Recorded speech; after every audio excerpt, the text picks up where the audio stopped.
बस मैं चंद शेर पढ़ूंगा, फिर इकबाल अशर साहब को सुनना है हमें, और ताहिर फराज साहब पर ये मुशायरा पहला दौर मुकम्मल होगा। जिन लोगों को आप, हाँ अभी माइक थोड़ा सा हमिंग कम कर दें और इनको भी हल्का, मेरे ख्याल से ज्यादा है। आप लोगों को आवाज ठीक आ रही है? ये तरन्नुम का माइक बना दिया आपने, तहत का बना दिया।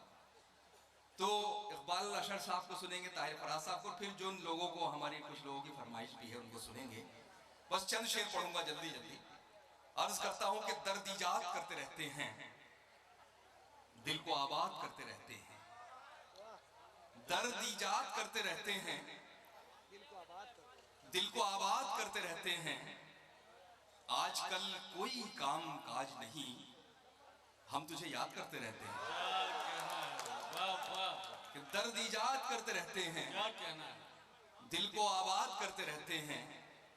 आजकल कोई काम काज नहीं, हम तुझे याद करते, हम तुझे याद करते रहते हैं। क्या कहना है। बहुत दाद दे दी आपने, इतनी दाद तो मिलती भी नहीं मुझे कहीं, अच्छा लगा। दो तीन शेर और सुन लें। अर्ज करता हूं कि मतला अल्लाह वालों के नाम, जो रातों को जागते हैं। अभी रात का 2:30 बजा है, रात बूढ़ी हो रही है लेकिन मुशायरा शबाब पर है। सुने रात के आखिरी से में शेर। अर्ज करता हूं कि जो निस्फ शब में निदामत सी होने लगती है, जो निस्फ शब में निदामत सी होने, जो निस्फ शब में निदामत सी होने लगती है, तहे शऊर इबादत सी होने लगती है। क्या बात है, क्या कहना है। वाह वाह, जो निस्फ शब में निदामत सी होने लगती है, वाह वाह, तहे शऊर इबादत सी होने लगती है। और अब शेर आपका आ रहा है, संभालिएगा, पेश करता हूं। अर्ज करता हूं कि मैं इसलिए भी जरा उससे कम ही मिलता हूं, मैं इसलिए भी जरा उससे कम ही मिलता हूं। बहुत मिलो तो मोहब्बत सी होने लगती है। हाय हाय हाय, क्या कहना है। मैं इसलिए भी जरा उससे कम ही मिलता हूं, बहुत मिलो तो मोहब्बत बहुत सी मिलो होने तो मोहब्बत सी होने लगती है। और सीक्वल बनाता हूं तुराज भाई शेर का।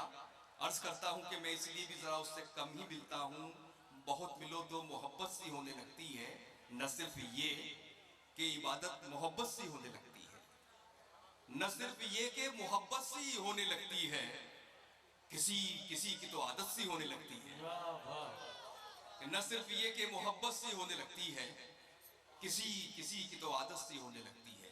एक मतला और शेर यहीं से और सुन ले। अर्ज करता हूं कि आंसू हैं न आहें, न कोई दुख है न गम है। पहुंचिएगा शेर तक, नए जमाने का इश्क है। आंसू पेश करता हूं कि आंसू है न आहें, न कोई दुख है न गम है। इस बार का ये इश्क तो औसत से भी कम है।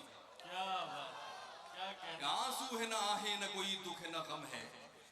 इस बार का ये इश्क तो औसत से भी कम है। और ये शेर आपके कहीं काम आ जाएगा, हर तबके के लोगों के। पेश कर रहा हूँ, सियासत, समाज और आशिकों से लेकर कहाँ कहाँ तक पहुँचता है शेर। पेश करता हूँ कि आंसू है ना आहे, न कोई दुख है न गम है। इस बार का ये इश्क तो औसत से भी कम है। हम आखिरी नंबर पे हैं फहरिस्त में उसकी, हम आखिरी नंबर पे हैं फहरिस्त में उसकी, फहरिस्त में उसकी। जब कोई मयसर नहीं होता है तो हम हैं। क्या कहना है भाई। हम आखिरी नंबर पे हैं फहरिस्त में उसकी, जब कोई मयसर नहीं होता है तो हम हैं। वाह वाह, अब कुछ अपनी समाजी जिम्मेदारी अदा कर रहा हूं। दोस्तों, बड़ा सख्त वक्त है मुल्क पर भी और मिल्लत पर भी। मैं यहां से कुछ मसाइल की शायरी करना चाहता हूं। देखिए, मसाइल का जिक्र बहुत लोग कर रहे हैं, लेकिन आज भी जो मसलों की जड़ है वो वही है जहां पहले थी। मुलाकातें होती हैं और फिर बयान दिया जाता है कि वो आदमी तो बड़ा अच्छा है, जैसा लगता है ऐसा है नहीं। लेकिन उनसे कोई पूछे क्या हो रहा है, अभी क्या बयान आ रहा है। बस शायरी इशारों और करायों का नाम है।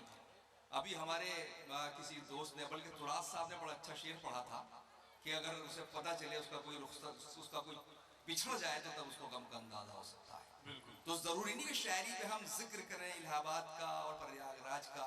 तो शायरी तो वो भी कह सकती है जो अभी तुराज साहब ने कहा था उस शेर में, कि कोई पिछड़ेगा तो हमें अंदाजा होगा।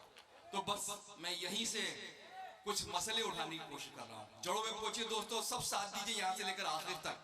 अब मैं अपनी जिम्मेदारी मुशायरे की अदा करना चाहता हूँ। एक बार जोरदार तालियों से आपकी सिर्फ वकालत कर रहा हूँ। अर्ज करता हूँ कि सांप जब तक आस्तीनों के न मारे जाएंगे, सांप जब तक शामिल हो सब। न मारे जाएंगे। सांप जब तक आस्तीनों के न मारे जाएंगे, हौसला कितना भी हो हम जंग हारे जाएंगे। क्या बात है, क्या बात है। हौसला कितना भी हो हम जंग हारे जाएंगे। और चौथे मिसरे के लिए तालियां बजाकर रखिए कि सांप जब तक आस्तीनों के न मारे जाएंगे, हौसला कितना भी हो हम जंग हारे जाएंगे। दुश्मनों से मार का आराई होगी बाद में, पहले घर के भेदियों के सर उतारे जाएंगे। वाह वाह, क्या बात है। सांप जब तक आस्तीनों के न मारे, हौसला कितना भी हो हम जंग हारे जाएंगे। दुश्मनों से मार का आराई होगी बाद में, पहले घर के भेदियों के सर उतारे जाएंगे। एक और शेर पढ़ रहा हूं आपकी वकालत करते हुए। हम एक बड़ी एक दूसरे नंबर की अक्सर क्या चाहती है, कुछ भी नहीं चाहती है, सिर्फ एक सम्मान और एक वकार चाहती है। अर्ज करता हूं कि कौन कहता है कि सासों की जमानत दी जाए। बैठ जाए हजरत जरा साहब। हुजूर, मैं बड़ा संजीदा मसलों पे बात कर रहा हूं कि कौन कहता है कि सांसों कि सांसों की जमानत दी जाए, खुद हमें अपने तहफ्फुज़ की इजाजत दी जाए। क्या बात है। कि कौन कहता है कि सांसों की जमानत दी जाए, खुद हमें अपने तहफ्फुज़ की इजाजत दी जाए। हमको तलवारों के लाइसेंस न दीजिए, लेकिन कम से कम ढाल तो रखने की इजाजत दी जाए। जिंदाबाद मोहित भाई, क्या कहना है। वाह वाह। कौन कहता है कि सांसों की जमानत दी जाए, खुद हमें अपने तहफ्फुज़ की इजाजत दी जाए। हमको तलवारों के लाइसेंस न दीजिए, लेकिन कम से कम ढाल तो रखने की इजाजत दी जाए। चार मिसरे और आपकी समातों की नजर करता हूं। आप हसास लोग हैं, अपना दर्द बयान नहीं कर सकते हैं। मैं पेश करता हूं, अर्ज करता हूं कि कौन कहता है कि सांसों की जमानत दी जाए, खुद हमें अपने तहफ्फुज़ की इजाजत दी जाए। हमको तलवारों के लाइसेंस न दीजिए, लेकिन कम से कम ढाल तो रखने की इजाजत दी जाए। अर्ज करता हूं, मौलाना अली मियां नदवी साहब ने एक जमाने में कहा था कि अगर हमारे अंदर हम लाख पंचवक्ता नमाजी हो जाएं, तहज्जुद गुजार हो जाएं, लेकिन अगर सियासी और समाजी शऊर नहीं होगा तो कल ये भी मुमकिन है कि ये पंचवक्ता नमाजें तो दूर, बल्कि आपकी तहज्जुद की नमाजों पर भी पाबंदी लगा दी जाएगी। क्या बात है। यहां से पढ़ रहा हूं शेर दोस्तों, बेदार कर रहा हूं आपको। पेश करता हूं कि आन बचाना मुश्किल है, ये शान बचाना मुश्किल है। आन बचाना मुश्किल है, ये शान बचाना मुश्किल है। हमको अपने पुरखों की पहचान बचाना मुश्किल है। क्या बात है। हमको अपने पुरखों की पहचान बचाना मुश्किल है। और यहां से आखिर तक तायद कीजिए, मेरे इन दो मिसरों की पेश करता हूं कि आन बचाना मुश्किल है, ये शान बचाना मुश्किल है। हमको अपने पुरखों की पहचान बचाना मुश्किल है। और ये गम तो अब छोटा गम है, जान बचाना मुश्किल है। ये गम तो अब छोटा गम है, जान बचाना मुश्किल है। आने वाले वक्त में तो ईमान बचाना मुश्किल है।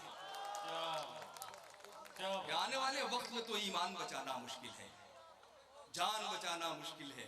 दोस्तों, बस यहाँ से चार मिसरे और पढ़ता हूँ। बहुत अच्छा आप लोगों ने सुन लिया है। अर्ज करता हूँ कि वो महफिलों में भी तन्हा सा लग रहा है मुझे, वो महफिलों में भी तन्हा सा लग रहा है मुझे, यहाँ अकेले में मेला सा लग रहा है मुझे। और शेर सुनिए कि मुझे बुलंदी से अदना समझने वाले सुन। खुददारी की बात हुई थी आप लोगों की, मोहन मुंतजिर ने कहा था। पढ़ता हूँ शेर कि यहाँ वो महफिलों में भी तन्हा सा लग रहा है मुझे, यहाँ अकेले में मेला सा लग रहा है मुझे। और मुझे बुलंदी से अदना समझने वाले सुन, यहाँ से तू भी तो छोटा सा लग रहा है। क्या कहना है मोहित भाई। वाह वाह। मुझे बुलंदी से अदना समझने वाले सुन, यहाँ से तू भी तो छोटा सा लग रहा है मुझे। और आखिरी चार मिसरे फिर आप इकबाल भाई को सुनेंगे। अर्ज करता हूँ कि यहाँ से तू भी तो छोटा सा लग रहा है मुझे। शेर ये कहा है कि तुम्हारी ताल रुकती है, मेरा सुर टूट जाता है। तुम्हारी ताल रुकती है, मेरा सुर टूट जाता है। मेरा सुर टूट जाता है। बिछड़कर तुमसे जीने का तसव्वुर टूट जाता है, बिछड़कर तुमसे जीने का तसव्वुर टूट जाता है। और आखिरी शेर आपके दिल को छुए तो मुझे आप मोहब्बतों से नवाजिएगा। पेश करता हूं कि बिछड़कर तुमसे जीने का तसव्वुर टूट जाता है। और शेर ये है कि कोई तजलील करता है तो उससे दुख तो होता है, कोई तजलील करता है दोस्तों, कोई तजलील करता है तो उससे दुख तो होता है, मगर एक फायदा भी है, तकब्बुर टूट जाता है। क्या क्या बात है मोइन भाई। तुम्हारी दाल लगती है, मेरा सुर टूट जाता है, बिछड़कर तुमसे जीने का तसव्वुर टूट जाता है। कोई तजलील करता है तो उससे दुख तो होता है, मगर एक फायदा भी है, तकब्बुर। तकब्बुर। बहुत शुक्रिया दोस्तों, मैंने पढ़ लिया है।